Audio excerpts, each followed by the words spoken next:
जय श्री कृष्ण प्यारे दोस्तों, कैसे आप सब। उम्मीद करती हूँ सब बहुत अच्छे होंगे।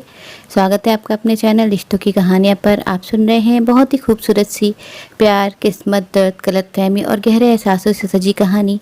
किस्मत से बंधी एक टूर, destine to love, only on रिश्तों की कहानियाँ पर। कहानी शुरू करने से पहले मैं आपको बताना चाहूँगी दोस्तों कि अगर आप स्टोरी लवर हैं, कहानियाँ सुनने में रुचि रखते हैं, तो चैनल पर ऐसी ही और भी कई पारिवारिक और रोमानी कहानियाँ उपलब्ध हैं जो आप लोग को जरूर पसंद आएंगी। लिंक मैंने डिस्क्रिप्शन में दे दिया है, आप वहाँ से सुन सकते हैं।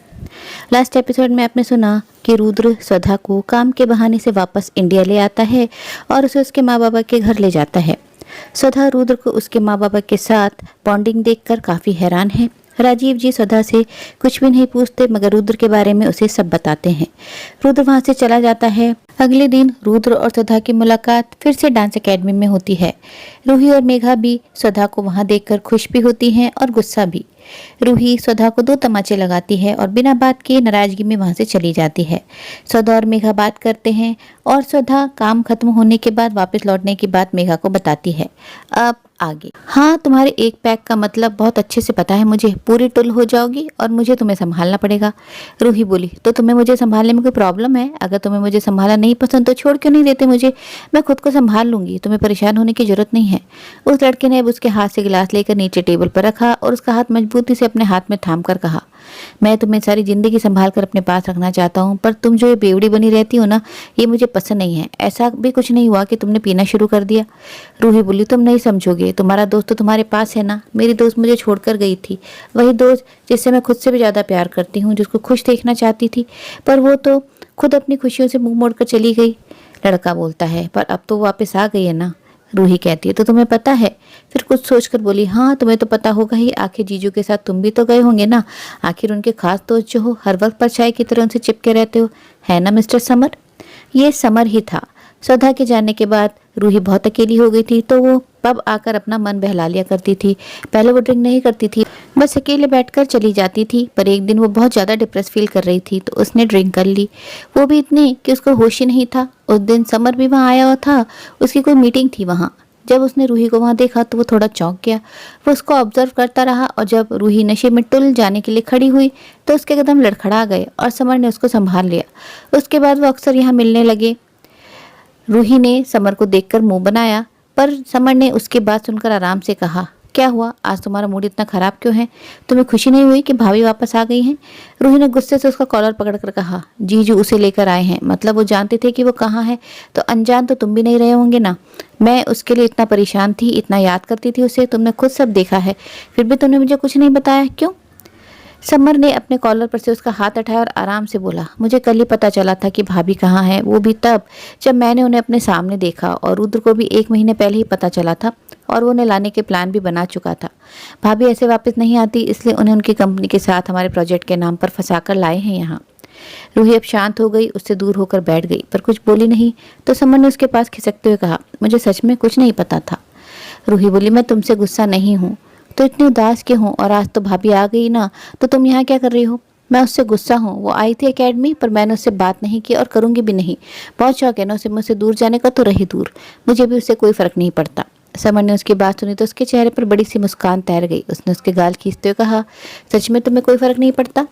रूही उसका हाथ हटाकर बोली, नहीं पड़ता, पर तुम्हारा चेहरा तो कुछ और ही बता रहा है। रूही ने उसको घूरते हुए कहा, बकवास मत करो, वैसे ही मेरा दिमाग खराब हुआ पड़ा है। तो बताओ मुझे क्या हुआ है, क्यों इतना गुस्से में हो? वो वापस चली जाएगी। उसके बाद सुनकर समर हैरानी से बोला, कौन, भाभी? तुम्हें कैसे पता? उसने खुद कहा है। समर परेशान होकर बोला, पर तुमने तो कहा था कि तुमने उससे बात नहीं की। फिर रूही बोली, मेघा का फोन आया था, उसने उससे बात की थी, तो सदा ने उससे कहा था कि प्रोजेक्ट कंप्लीट होते ही वो यहाँ से चली जाएगी और इस बार उन्हें डिवोर्स देकर जाएगी। हाँ, उसने ये कहा था कि वो अंकल आंटी को अपने साथ लेकर जाएगी और हमसे बात करना भी बंद नहीं करेगी, पर मुझे वो यहाँ चाहिए हमारे पास। वो जीजू से दूर जाकर कभी खुश नहीं रह पाएगी। कहती नहीं है पर प्यार करती है वो जीजू से। पता नहीं ऐसी कौन सी वजह है जिसकी वजह से वो जीजू से दूर जाना चाहती है।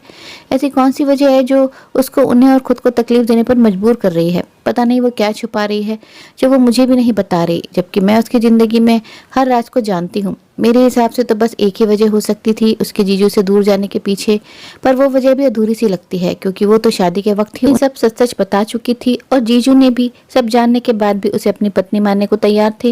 वो तो उसे बहुत प्यार करते हैं, तो फिर उस वजह से वो उनसे दूर कैसे जा सकती है? मुझे कुछ समझ नहीं आ रहा। वो परेशान सी बैठ गई। समर उसके बाद बड़े ध्यान से सुन रहा था और बहुत कंफ्यूज भी हो गया।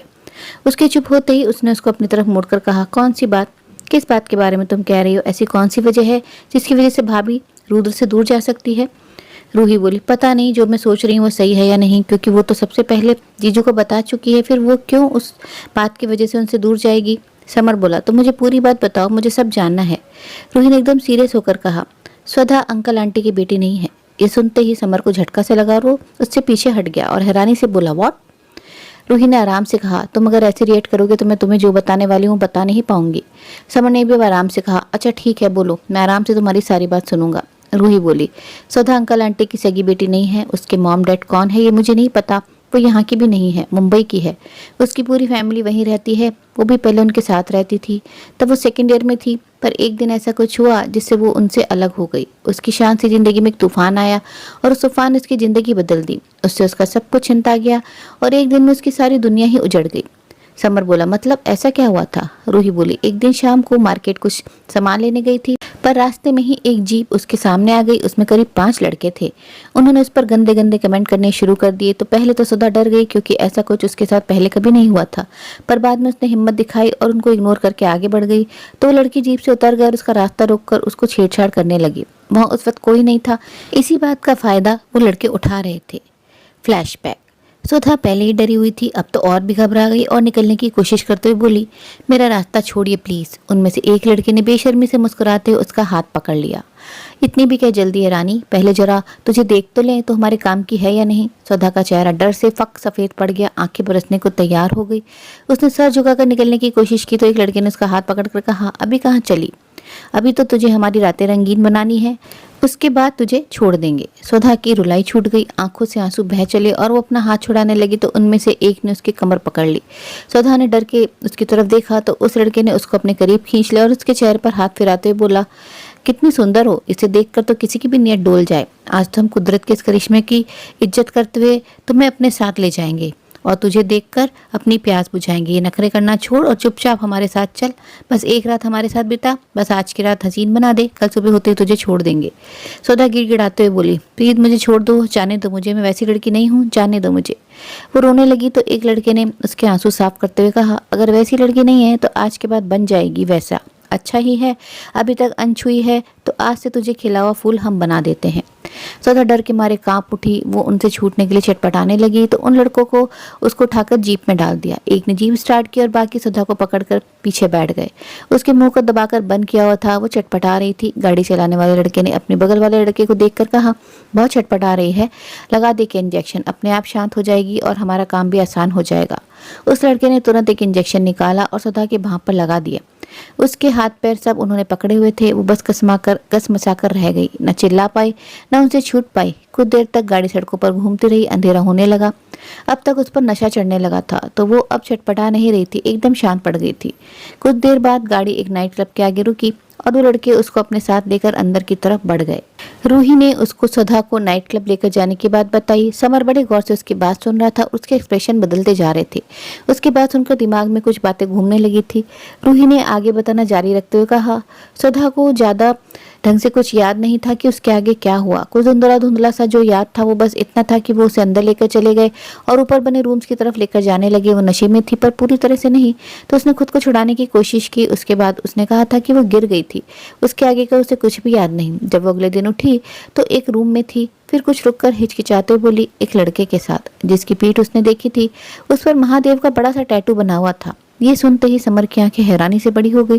वो आंखें फाड़े उसकी बात सुनने लगा और वही नजरें झुकाए उसको आगे की बात बताने लगी। सुधा बहुत डर गई थी क्योंकि वो उसके साथ, मेरा मतलब है कि उससे बोला नहीं जा रहा था। समर ने उसके हाथ पर अपना हाथ रख दिया तो रूही ने नजरें उठाकर उसको देखा। समर ने बस अपनी पलकें झपका दी। रूही ने गहरी सांस ली और अपनी आंखें बंद करके बोली, वो उस लड़के के साथ एक ही रूम में एक ही बेड पर थी और दोनों की हालत देखकर लग रहा था जैसे रूम भी बिखरा हुआ था और सुधा की पूरी बॉडी में दर्द हो रहा था जो उससे सहन नहीं हो रहा था। सुधा की हिम्मत नहीं हुई अपने बगल में लेटे लड़के की शक्ल देखने की। उसको खुद को, उसको और रूम को देखकर ही समझ आ गया था कि रात को किसी ने उसके नशे में होने का फायदा उठाया है या शायद कईयों ने उठाया था। इसलिए वो सुबह के 4 बजे ही वहां से निकल गई। अब समर ने उसकी बात बीच में काट कर कहा, क्या तुम मुझे बता सकती हो ये कितने सालों पहले की बात है? रूही बोली, कुछ 6 साल पहले। जब वो हुआ तब मार्च का महीना चल रहा था। उसके बाद सुधा के सेकेंड ईयर के एग्जाम थे जिसे वो दे ही नहीं पाई। समर बोला, क्यों? क्योंकि उस एक रात ने उसकी जिंदगी तबाह कर दी। उससे उसका सब कुछ छिन गया और रह गया तो बस बेइंतहा दर्द, तकलीफ, अकेलापन। यार अभी पहले तो मत पूछाओ, समर ने परेशान होकर कहा। तो रूही ने नम आंखों से उसको देखते हुए कहा, तुम नहीं समझोगे कुछ, तुम लड़के हो ना, लड़की नहीं हो। तो उसका दर्द, तकलीफ कुछ नहीं समझ सकते तुम। एक लड़की के लिए उसकी इज्जत क्या होती है इसका अंदाजा नहीं है तुम्हें। अगर कोई लड़की सारी रात घर से अकेले बाहर रहे तो कैसे कैसे घटिया बातों को सुनना पड़ता है ये तुम कभी नहीं समझ सकते। ऊपर से सुधा तो वो एक रात किसी अनजान लड़के के साथ बिताकर आई थी। भले ही उसमें उसकी कोई गलती नहीं थी, पर ये समाज ये देखता ही कब है कि किसकी गलती थी। वो तो आंखें बंद करके हर बात के लिए लड़की को ही कसूरवार ठहरा देता है। फिर ये समाज कैसे उसे छोड़ देता, कैसे जीने देता उसको उसकी जिंदगी शांति से। उसने उस रात की जो सजा भुगती, अगर मेरे साथ वो सब होता तो मैं तो कभी दोबारा मुस्कुरा नहीं पाती। पर वो सारे दर्द को अपने दिल में छुपाकर हंसती है, मुस्कुराती है। पर आज भी वो एक रात उसको चैन से सोने नहीं देती। रूही फिर से उन बातों को बताने में कहीं खो सी गई। ऐसा लगा जैसे सब उसकी आंखों के सामने ही चल रहा था। Flashback again. अगली सुबह जब उसकी आंख खुली तो उसके सर में जोरों का दर्द हो रहा था। सिर्फ सिर ही नहीं बल्कि पूरा बदन टूट रहा था। उसने अपने हाथ से अपना सर पकड़ते हुए अपनी आंखें हल्की सी खोली तो नई जगह देखकर उसका झटका सा लगा। उसके दिमाग में कुछ आया ही नहीं और वो झटके से उठकर बैठ गई। तभी उसकी नजर अपने साथ सोए लड़के पर पड़ गई जो उसके बगल में उल्टा लेटा हुआ था। चेहरा दूसरी तरफ था तो उसको उसका चेहरा नहीं दिखा। उसको बस उसकी पीठ दिखी जिस पर बड़ा सा महाकाल का टैटू बना हुआ था। उसमें शिव जी तांडव करने की मुद्रा में खड़े थे। अपने साथ एक अनजान लड़के को देखकर उसकी सांसें थमने लगी। उसने घबराकर पहले उसे जो बिना शर्ट के साथ उसके साथ सोया था, फिर खुद को देखा तो खुद को बिना कपड़ों के देखते उसका दिल बैठ गया। आंखों में आंसू आ गए। उसने तुरंत चादर में खुद को ढका और नजरें घुमाई तो कुछ दूरी पर उसको अपने कपड़े नजर आए। वो चादर में लिपटी हुई बाथरूम में भाग गई। उसने जल्दी से कपड़े पहने और बाहर आई तो रूम का नजारा देखकर उसकी आंखों से आंसू बहने लगे। सांसें फूलने लगी जैसे दम घुटकर अब वो मर ही जाएगी। उसने एक बार पीछे सोए हुए लड़के को देखा तो आंखों में आंसू के साथ साथ नफरत, गुस्सा, नाराजगी सब एक साथ ही नजर आने लगा। किसी तरह खुद को संभाल कर उसने अपने आंसुओं को साफ किया और सुबह के 4 बजे ही होटल से बाहर निकल गई। शरीर और सर दोनों में असहनीय दर्द हो रहा था। दिल दिमाग सब बंद पड़ गया था। आंखों के सामने रह रहकर वो लड़का, उसकी पीठ पर उसके नाखूनों के निशान, अस्त व्यस्त कमरा और अपने बिना कपड़ों के साथ उसके सोने की छवि नजर आ रही थी और उसकी पलकों को भिगाई जा रही थी। खुद से ही जंग लड़ रही थी। इन्हीं ख्यालों में खोए हुए बस बिना सामने देखे खोई हुई सी रोड पर चली जा रही थी। आंखों से झरझर आंसू बह रहे थे। कुछ दूर चलने के बाद जब वो होश खोने लगी तो फुटपाथ पर ही बैठ गई। इतनी सुबह का वक्त था तो रोड खाली ही थे। उसने अपनी हथेलियों से अपना चेहरा ढक लिया और फफक पड़ी। कुछ देर रोने के बाद वो कुछ शांत हुई तो अपने दिमाग पर जोर डालकर सोचने लगी कि कल हुआ क्या था जब उन लड़कों ने उसे पकड़कर जबरदस्ती अपनी जीप पर चढ़ाया था, उससे छेड़खानी कर रहे थे। ये सब उसे याद आ रहा था। उसके आगे उनका उससे विरोध करने पर इंजेक्शन लगाना, उसका सर भारी होना, नाइट क्लब जाना, सब धीरे धीरे धुंधला धुंधला सा याद आने लगा। उसके थप्पड़ खाकर गिरने तक उसे सब धुंधला धुंधला सा ही याद था। पर उसके बाद उसको कुछ याद नहीं आ रहा था। अपने दिमाग पर बहुत जोर डालने के बाद भी उसको उसके आगे का कुछ भी याद नहीं आया, क्योंकि उसके बाद वो पूरी तरह से नशे के आगोश में चली गई। उसका सर दर्द से फटने लगा। उसने गुस्से में अपना हाथ फुटपाथ पर मारते हुए गुस्से में कहा, क्या हुआ था इसके आगे? मैं वहां पहुंची कैसे? और कौन था वो लड़का जो मेरे साथ सो रहा था? वो तो 5 थे, फिर ये कौन था जिसने मुझे? उसका गुस्सा दर्द बनकर उसकी आंखों से बहने लगा। वो खुद से ही रोते हुए बोली, क्या हुआ है मेरे साथ? कहाँ जाऊं मैं? क्या कहूंगी घर जाकर? कहाँ थी रात भर? उसने बहुत जोर दिया तो कुछ धुंधली धुंधली सी तस्वीरें उसकी आंखों के सामने किसी चलचित्र की तरह चलने लगी। रात को वो नशे में थी इसलिए उसको साफ साफ कुछ भी याद नहीं आ रहा था। लड़के का चेहरा भी धुंधला दिखाई दे रहा था। वो और भी ज्यादा परेशान हो गई। यही सब सोचते हुए रोई जा रही थी। जब 5 बज गए तो वहाँ गाड़ियों की आवाजाही शुरू हो गई। कई लोग भी जॉगिंग करते हुए वहां से गुजरने लगे तो उस लड़की ने अपने आंसुओं को साफ किया और वहां से उठकर आगे जाने लगी। किसी तरह अपने घर के गेट तक पहुंच गई। आसपास कई सारे घर बने हुए थे। लोग बाहर निकल निकल कर उसको शक भरी नजरों से देख रहे थे। वो 1-2 मंजिल घर के आगे खड़ी थी, पर बैल बजाने के लिए उसके हाथ ही उठ नहीं रहे थे। लोगों की नजरों से उसे घबराहट हो रही थी। ऐसा लग रहा था जैसे वो आंखों से ही उसकी बॉडी का एक्सरे कर लेंगे। सबकी नज़रों ने उसके लिए हीन भावना नजर आ रही थी। उसने किसी तरह अपने आंसू को रोका हुआ था, पर अंदर से दिल रोए जा रहा था। उसने किसी तरह अपने कांपते हाथों से डोरबेल बजाई तो कुछ देर बाद ही लड़की ने दरवाजा खोला और उसके सामने देखकर उसको सीधे अपने गले से लगाकर बोली, छोटी कहाँ थी तू? हमने तुझे कितना ढूंढा पर तेरा कुछ पता ही नहीं चला। हम कितना डर गए थे। फिर उसके चेहरे को छूकर बोली, तू ठीक है ना? बताना कहाँ थी तू रात भर? उस लड़की ने कुछ नहीं कहा, बस उसके गले लगकर जोर जोर से रोने लगी। उस लड़की ने उसको रोते देखा तो बहुत घबरा गई, पर कुछ कहने से पहले उसकी नज़र सामने खड़े तमाशा देख रहे लोगों पर चली गई तो उसने उसको अंदर लेकर दरवाजा बंद कर दिया।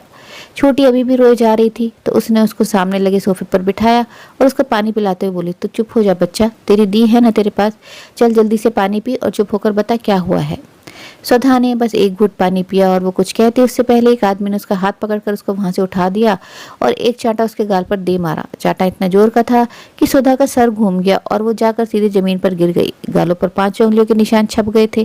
वो आंखों में आंसू लिए अपने गाल पर अपनी हथेली रखे सामने खड़े आदमी को देख रही थी, जो गुस्से से लाल आंखों से उसी को घूर रहे थे।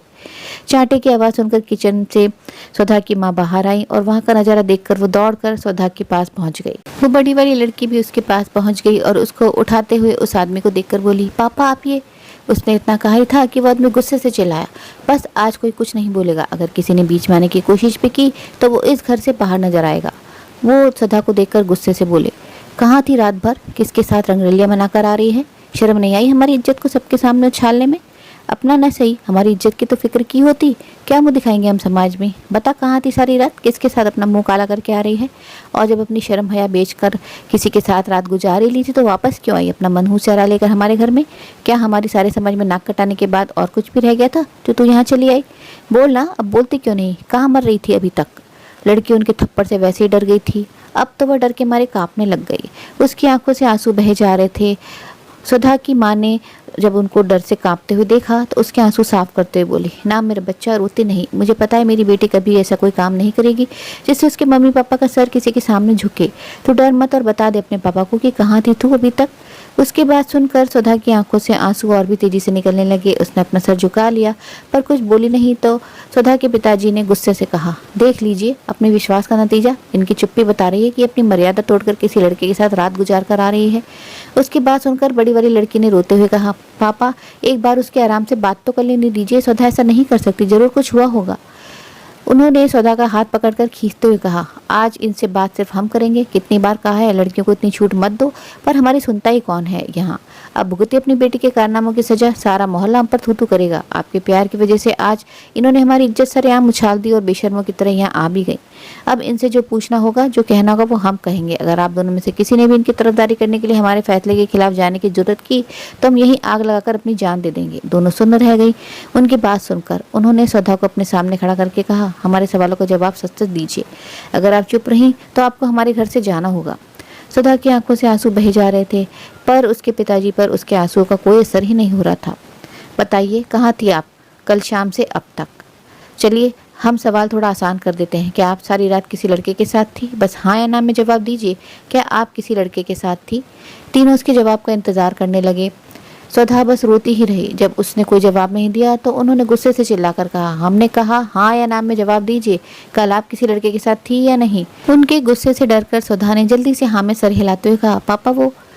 उन्होंने उसकी बात काटकर गुस्से में कहा, हमने कहा ना कोई सफाई नहीं सुननी हमें, बस हमारे सवाल का हाँ या ना में जवाब दीजिए। तो आप कल सारी रात एक लड़के के साथ गुजार कर आ रही हैं, हाँ या ना? हाँ।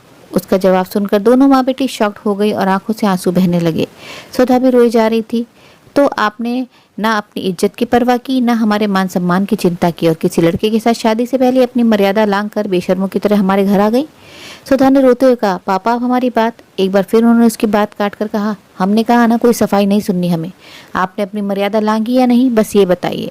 सुधा ने अपना सर झुका लिया और फवक फवक कर रो पड़ी।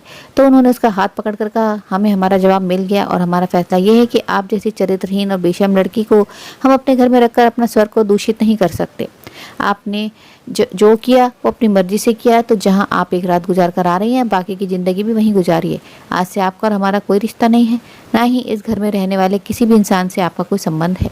आज से और अभी से हमारी बस 2 ही बेटियां हैं, जो तीसरी बेटी वो कल शाम को ही मर गई। जब उसने इस दहलीज को पार करके अपनी इज्जत आबरू को ताक पर रखकर किसी लड़के के साथ शादी से पहले ही सुहागरात मनाई। आज से आपका और हमारा कोई रिश्ता नहीं है, तो आप ना तो दोबारा हमें अपनी शक्ल दिखाइएगा और ना ही कभी बात करने की कोशिश ही कीजिएगा। हम आपके कलंकित चेहरा देखना भी नहीं चाहते।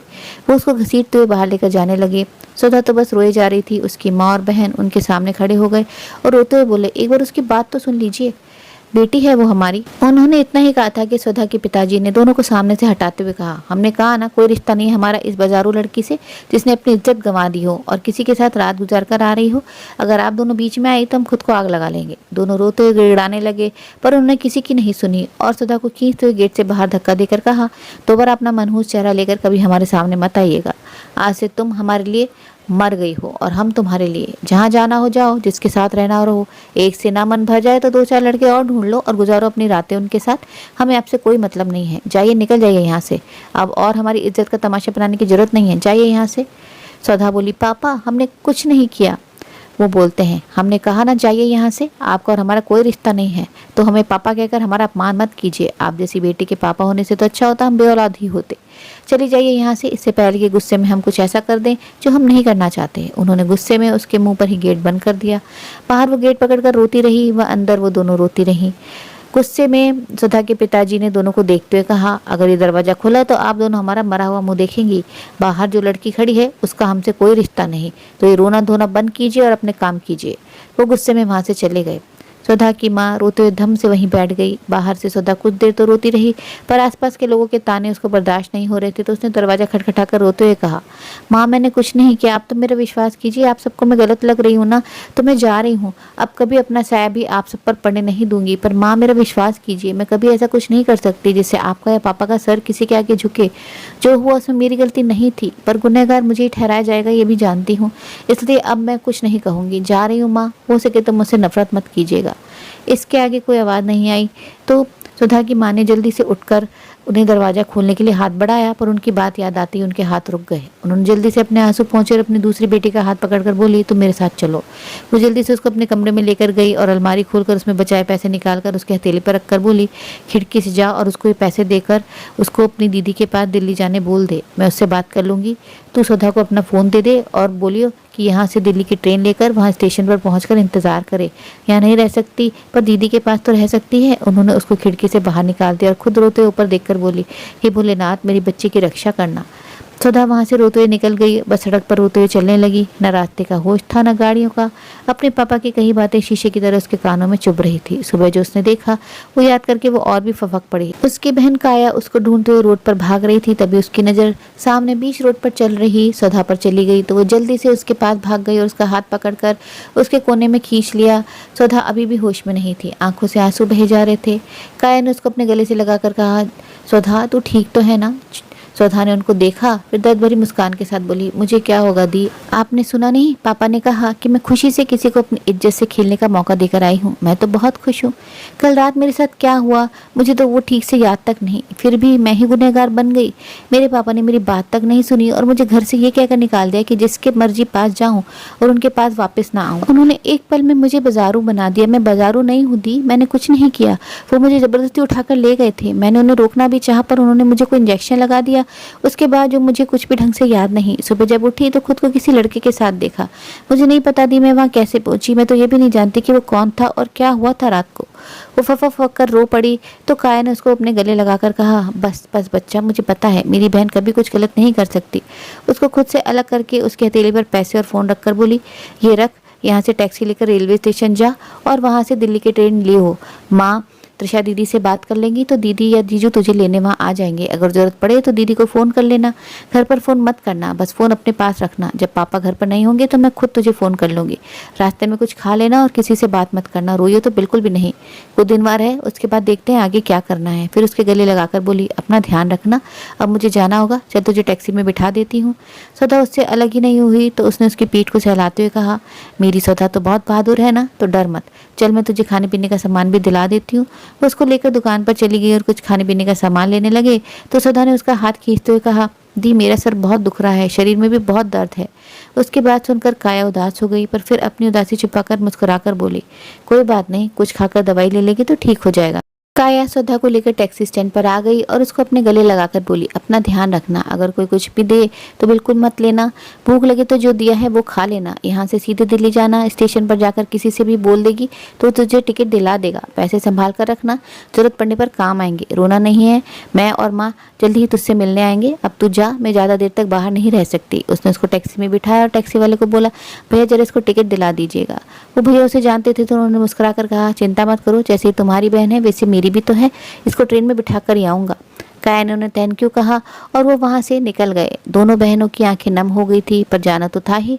टैक्सी के वहाँ से जाते ही काया घर चली गई और खिड़की से सीधे अपने रूम में घुस गई। सुधा भी दिल्ली के लिए निकल गई। रूही ने अभी तक उसको सुधा के दिल्ली तक पहुँचने की स्टोरी बता दी थी। समर बड़े ध्यान से उसकी एक एक बात सुन रहा था। रूही बोली, उसे उसके ही घर से निकाल दिया गया, बिना उसकी बात सुने उसको गुनहगार ठहराकर जाने कितनी ही गालियां सुनाई गई, उसके चरित्र पर उंगली उठाई गई और वो अपने लिए ना कुछ कर पाई ना कह पाई, सब छिन गया। तो अपनी दीदी त्रिशा के पास दिल्ली आ गई। एक नई उम्मीद के साथ अपनी जिंदगी की नई शुरुआत करना चाहती थी वो, पर यहाँ भी किस्मत ने उसको धोखा ही दिया। उसके जख्मों पर मरहम बनने की जगह उसको और भी कुरेद दिया गया। फ्लैशबैक। वो दिल्ली पहुंची तो स्टेशन पर पहले से ही उसकी दीदी और जीजू उसका इंतजार कर रहे थे। उनके साथ एक 3 साल की बेटी भी थी। सुधा को देखते हुए बच्ची मौसी मौसी करके उसकी तरफ भागी तो कल शाम से जिस चेहरे पर बस उदासी ही थी उस पर अनायास ही मुस्कान फैल गई और उसके साथ ही दोनों गालों पर डिम्पल्स बन गए। वो अब और भी ज्यादा खूबसूरत लगने लगी थी। यहाँ कोई ऐसा भी था जो उसको देखकर टेढ़ी मुस्कान दे रहा था और आंखों में उसकी खूबसूरती देखकर अलग ही चमक आ गई थी। सुधा ने भी उस बच्ची को अपने गोद में उठा लिया और बच्ची ने उसके गाल पर किस करके कहा, मौसी चारू ने आपको बहुत मिस किया। सुधा ने मुस्कुराकर कहा, मौसी ने भी अपनी गुड़िया को बहुत मिस किया। चारू बोली, मौसी अब आप हमारे साथ रहोगे? सामने से आते त्रिशा ने कहा, बिल्कुल, अब मौसी हमेशा आपके पास रहेंगी। सुधा ने झुककर उसके पैर छूना चाहा तो उसने उसको गले लगाकर कहा, कैसी है तू, आने में दिक्कत तो नहीं हुई? सुधा ने दर्द भरी मुस्कान के साथ कहा, आपको सब पता चल ही गया होगा, फिर भी पूछ रही हैं कैसी हूँ? जिंदा हूँ, यही काफी है, खुशियों की उम्मीद छोड़ दी है मैंने। त्रिशा उसके गाल छूकर बोली, पगली ऐसे नहीं कहते, अब से तू हमारे साथ ही रहेगी और सब शुरू से शुरू करेगी, सब ठीक हो जाएगा, बस थोड़ा वक्त दे। जीवन बोला, हाँ साली साहिबा, कुछ वक्त दीजिए, सब ठीक हो जाएगा और हमारे घर को अपना ही घर समझिए, आखिर साली भी तो आधी घरवाली होती है। उसके चेहरे पर इस वक्त एक घिनौनी मुस्कान थी, पर किसी ने उसे नोटिस ही नहीं किया। सुधा उनके पैर छूने के लिए झुकी तो उन्होंने उसे गले लगाकर कहा, अपनी दीदी के गले मिलो। और जीजू के पैर छूने लगी तो वे बोले, ये तो गलत बात हुई ना साली साहिबा जी। वो उसकी पीठ को अपने हाथों से सहलाने लगा तो सुधा असहज होकर उससे दूर हो गई और चारू को गोद में लेकर अपनी बहन के पास चली गई। उसके ऐसे जाने से जीवन के तन बदन में आग लग गई। उसने उसको तीखी नजरों से देखते हुए मन में कहा, कब तक दूर भागोगी, अब तो तुम हमारे साथ ही रहना है और तुम्हें छूने की हमारी सालों की चाहत अब पूरी हो ही जाएगी। आखिर सुधा का तो काम ही दूसरों की चाहतों को पूरा करना है। वो अपनी घटिया सोच में खोए हुए थे, तभी उनके कानों में सुधा दी की आवाज पड़ी जो उन्हें चलने को कह रही थी। उन्होंने हड़बड़ाहट में कहा, हाँ हाँ चलिए ना। सुधा जानबूझकर जीवन से दूसरी तरफ चल रही थी। चारों कुछ ही देर में घर पहुंच गए। त्रिशा उसको एक रूम में ले जाकर बोली, यह है तुम्हारा रूम, तुम फ्रेश हो जाओ, मैं तुम्हारे लिए कपड़े और बाकी चीजें लेकर आती हूँ। चारू से चिपकते बोली, मम्मा मैं मौसी के साथ रहूंगी।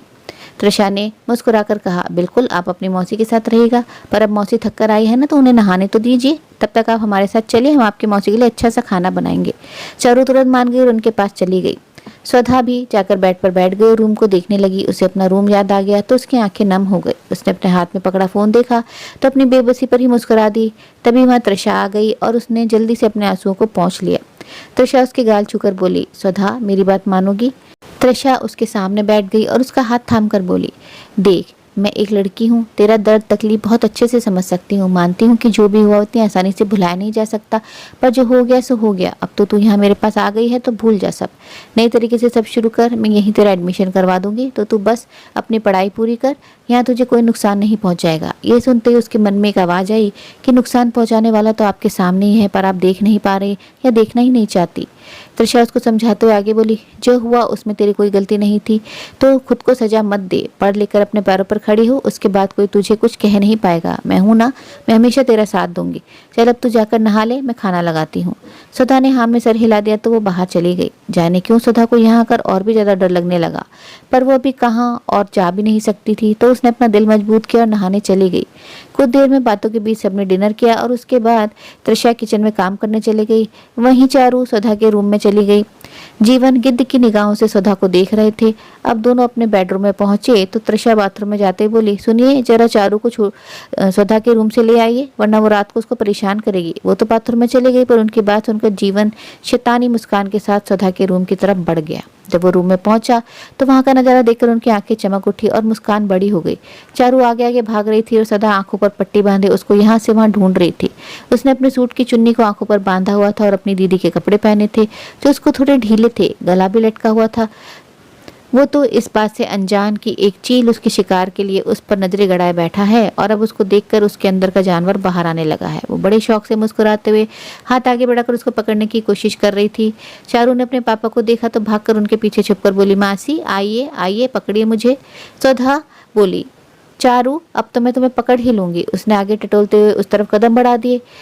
जीवन उसकी चेस्ट पर नजर गड़ाए अपनी जगह पर खड़ा था। सुधा आगे बढ़ते हुए उसके पास आ गई। तभी उसका पैर जीवन के पैर से टकरा गया और वो गिरने लगी तो जीवन ने मौके का फायदा उठाकर उसको कंधे से पकड़ने के बहाने उसे छूने लगा। उसके ऐसा करते ही सुधा घबराकर पीछे हट गई और दूसरी तरफ मुड़कर अपनी आंखों से चुन्नी खोलकर ढंग से ओढ़ने लगी।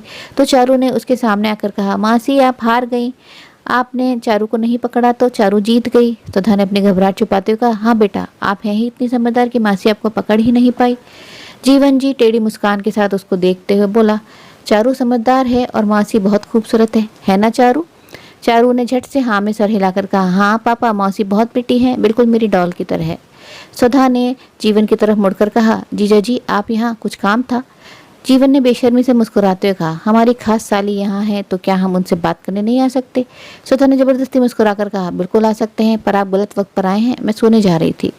जीवन बोला, तो हमारे साथ ही सो जाओ, सच बहुत मजा आएगा तुम्हारे साथ। उसकी बातों से उसको घिन होने लगी। बेबसी से उसने अपनी आंखें बंद कर ली और चारू को गोद में लेते हुए बोली, बेटा आज आप मौसी के साथ सोएंगी? चारू झट से बोली, हाँ मासी, आप मुझे वो प्रिंसेस वाली स्टोरी भी सुनाना।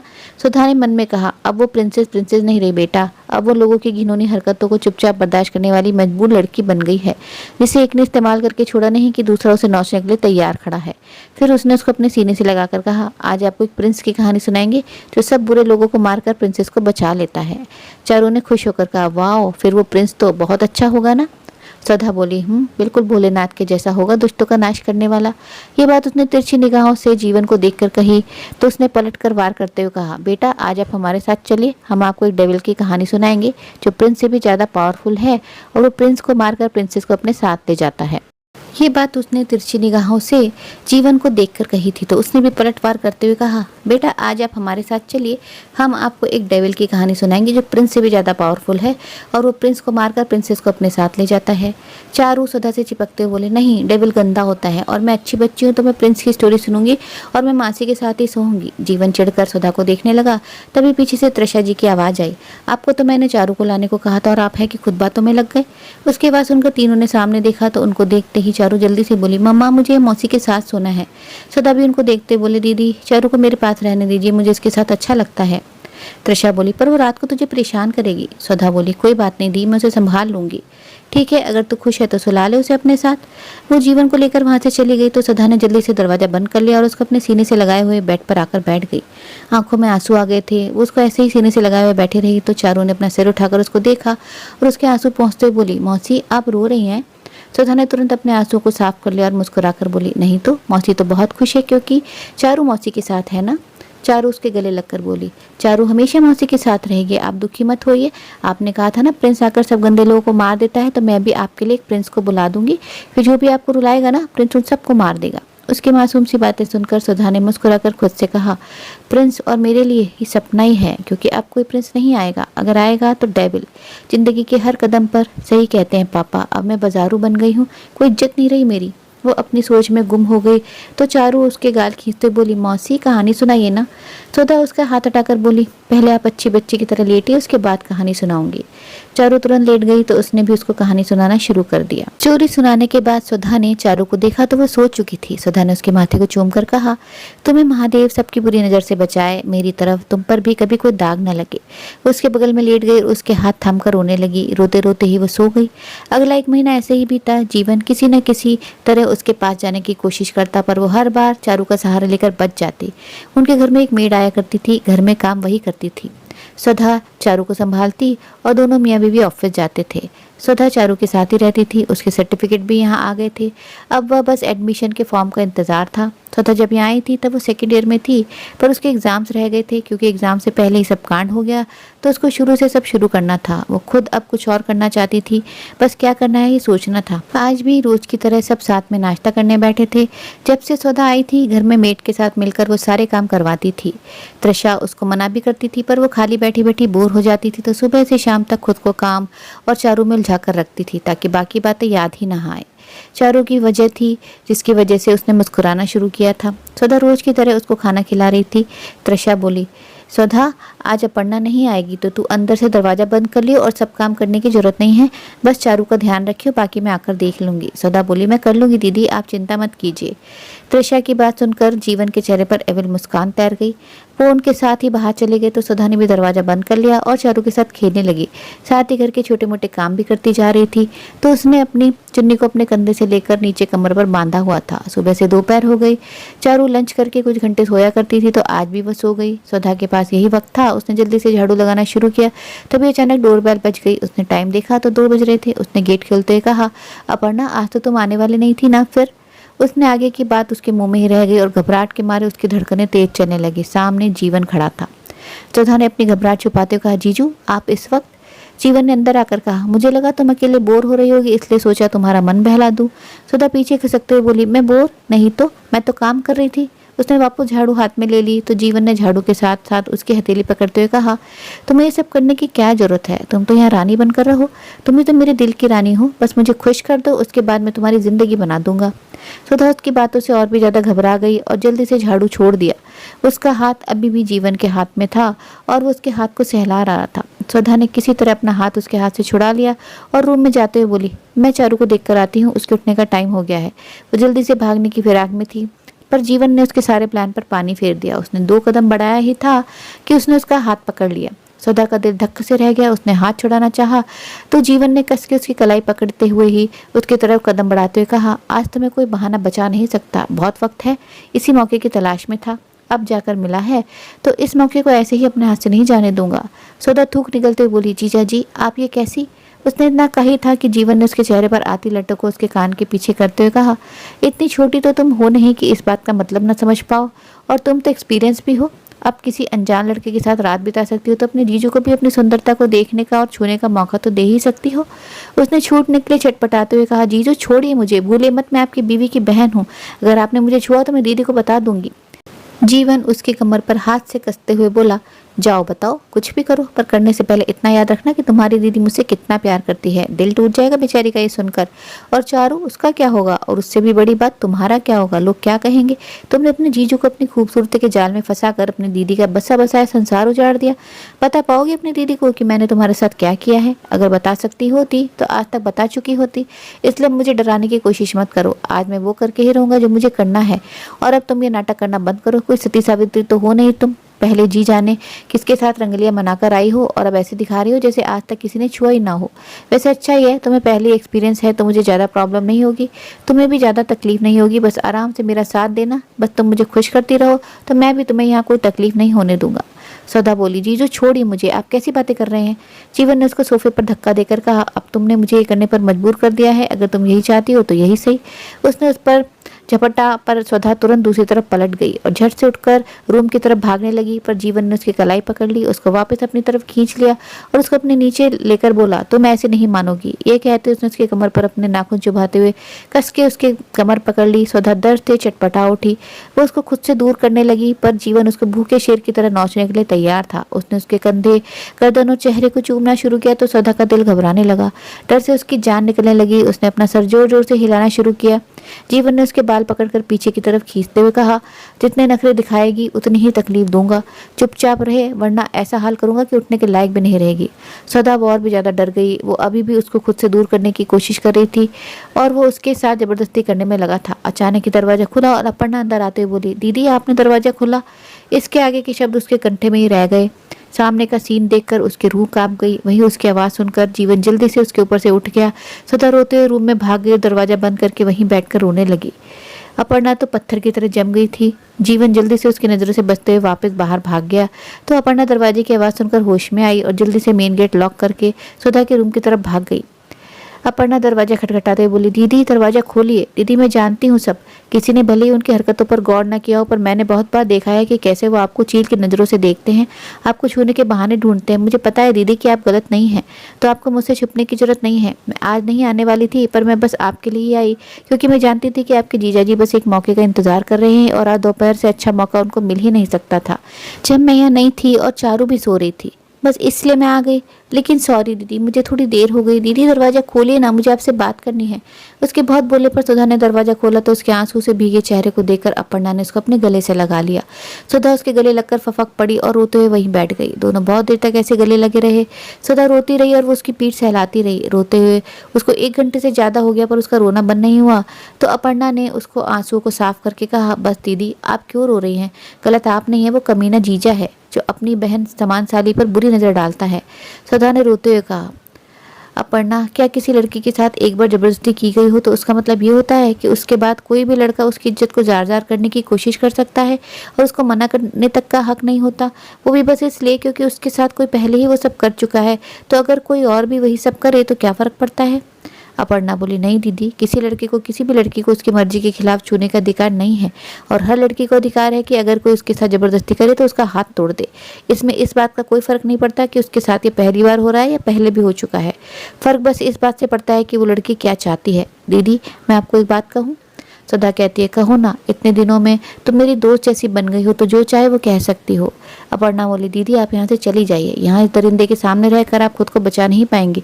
इससे अच्छा आप कहीं और चली जाइए। ये दुनिया इतनी भी बुरी नहीं है। अगर यहाँ गंदे लोग हैं तो अच्छे लोग भी हैं और मेरा दिल कहता है कि एक बार आप इस नरक से निकल गई तो आप हमेशा खुश रहेंगी।